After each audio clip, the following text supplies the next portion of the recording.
আল্লাহ পাককে ভয় করে পৃথিবীর সমস্ত পাপ থেকে যারা নিজেকে রক্ষা করবে আল্লাহ তাদের জন্য এই জান্নাত রেখে দিয়েছেন। সুবহানাল্লাহ।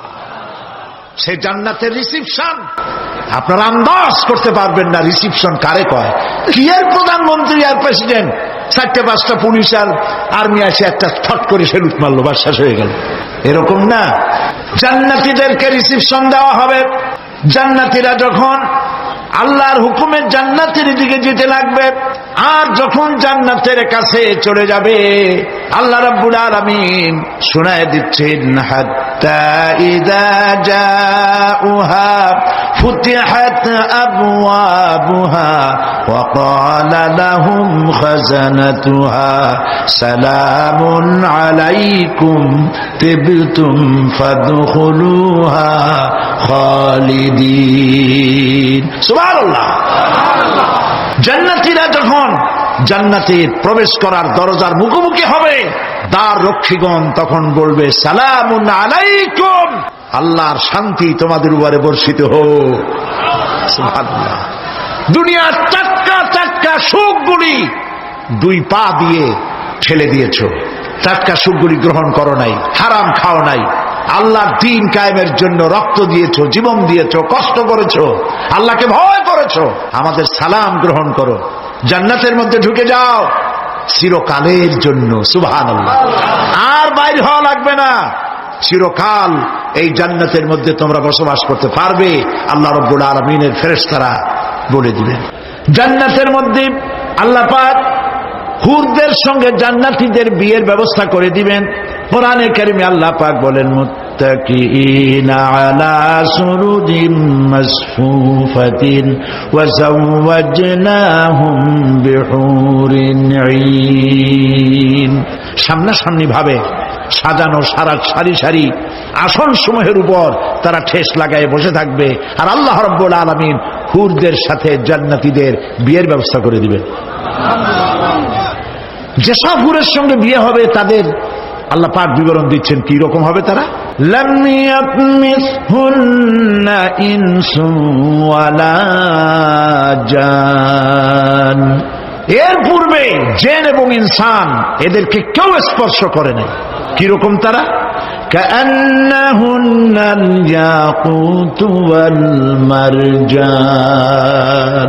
যেমন ঝিনুকের ভিতরে মণিমুক্তা থাকে, এইভাবে আল্লাহ পাক তাদেরকে পবিত্র করে রেখে দিয়েছেন। আমার প্রিয় ভাইরা, আল্লাহ রাব্বুল আলামিন কোরআনে কারীমের ভিতরে বলেছেন, ফাবিআইয়ি আলা'i রাব্বিকুমা তুকাদ্দিবান। জান্নাত দান করে আল্লাহ পাক এবার জান্নাতীদেরকে সম্বোধন করে বলবেন, ইয়া ইবাদি লা খাউফুন আলাইকুমুল ইয়াওমা ওয়ালা আনতুম তাহজানুন। হে আমার বান্দারা, লা খাউফুন আলাইকুমুল ইয়াওম, আজ আর কোনো ভয় নাই। সুবহানাল্লাহ, সুবহানাল্লাহ। আজ আর কোনো ভয় নাই, কোনো চিন্তাও নাই, আরামে এই জান্নাতের মধ্যে বসবাস করো।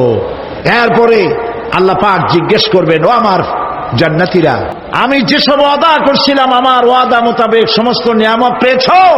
তারা বলবে, হ্যাঁ পেয়েছি, সব নিয়ামত আপনার ওয়াদা মোতাবেক সব পেয়েছি। আল্লাহ রাব্বুল আলামিন বলবেন, সব পাও নাই, ওয়ালাদাইনা মাজিদ, আমার কাছে আরো বেশি আছে। সুবহানাল্লাহ, আমার কাছে আরো বেশি আছে। জান্নাতীরা বুঝবে না সে আরো বেশিটা কি, এর থেকে আর বেশি কি। প্রিয় ভাই সব, নবী করিম সাল্লাল্লাহু আলাইহি সাল্লাম বলেছেন, জান্নাতের সুখ আর শান্তি কোন চোখ নাই যা দেখেছে, যা কোন অন্তঃকরণ নাই যা কল্পনা করতে পেরেছে। এই জান্নাত মুত্তাকিদের জন্য আল্লাহ রাখছেন। সুবহানাল্লাহ। জান্নাতীরা ভাবতেও পারবে না সেই নিয়ামতগুলি কি। প্রিয় ভাই সব, সেই মুহূর্তে আল্লাহর নবী মুহাম্মদুর রাসূলুল্লাহ সাল্লাল্লাহু আলাইহি ওয়াসাল্লাম বলবেন, রব্বুল আলামিন, আমার উম্মতেরা জান্নাতীরা বুঝতে পারে নাই আপনার কাছে কি নিয়ামত আরো বেশি আছে। আমার এই উম্মতেরা জান্নাতীরা আপনার ওয়াদা মোতাবেক সব পেয়েছে, কিন্তু একটি জিনিস এখনো তাদের কিসমতে হয় নাই। সেই জিনিসটা হলো, যারা তার রবকে না দেখে শুধু কোরআন আর হাদিসের কথা শুনে আরবের ঘুম হারাম করে তাহাজ্জুদের নামাজ আদায় করেছিল, চোখের পানি ফেলেছিল। যারা জান্নাত দেখে নাই, জাহান্নাম দেখে নাই, আপনাকে ভয় করে যারা জীবন পরিচালনা করেছিল, যারা আপনাকে দেখে নাই, না দেখে শুধু কোরআন হাদিস বিশ্বাস করে যারা অকাতরে নিজেদের জীবন বিলায় দিয়েছিল, এই জান্নাতীরা এখন পর্যন্ত তার রবকে দেখতে পারে নাই। আল্লাহ রাব্বুল আলামিন তার সামনে থেকে ৭০,০০০ পর্দা সরে যাবে। আল্লাহ পাক বান্দাদের আরজি পুরা করার জন্য জান্নাতীদের সামনে তিনি জালোয়া ফরোজ হবে।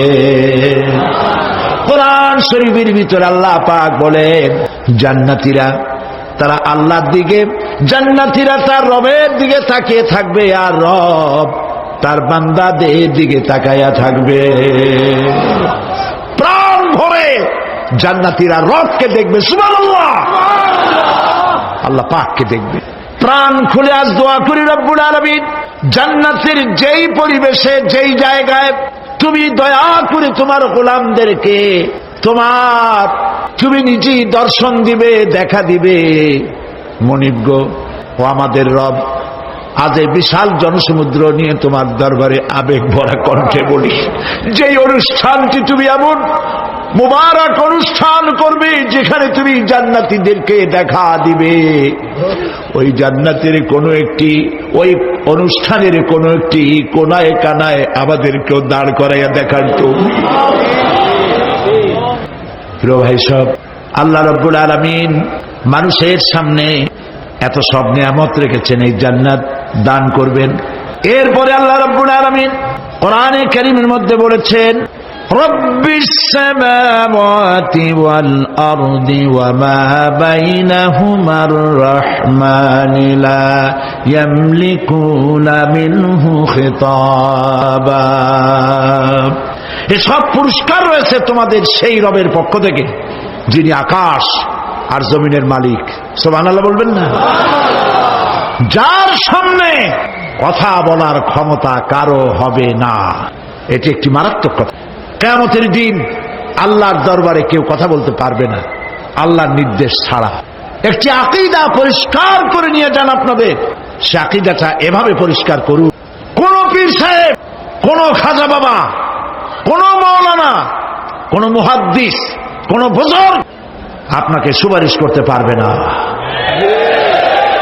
যদি না আল্লাহ পাক তাকে কথা বলার তৌফিক না দেন। মনে থাকবে এটা। আয়াতুল কুরসির ভিতরে আমরা পড়ি, মান যাল্লাযী ইয়াশফাউ ইনদাহু ইল্লা বিইজনিহি। আল্লাহ পাক বলেছেন কিয়ামতের দিন আল্লাহর দরবারে কার সাহস আছে কথা বলতে পারে। মান যাল্লাযী ইয়াশফাউ ইনদাহু ইল্লা বিইজনিহি। আল্লাহর অর্ডার ছাড়া, হুকুম ছাড়া আল্লাহর সামনে কথা বলার সেদিন কেউ থাকবে না। সুবহানাল্লাহ। কেউ কথা বলতে পারবে না। সুপারিশ করতে হবে আল্লাহ যারে বলেন তুমি করো, অমুকের জন্য করো, সেই ব্যক্তি শুধু তার জন্যই করতে পারবে, আর কেউ কথা বলতে পারবে না। সেই কঠিন হাসরের ময়দান, যেদিন শুধুমাত্র আল্লাহ পাক কথা বলবেন, আর যারে বলতে বলবেন সেই কেবলমাত্র বলতে পারবে।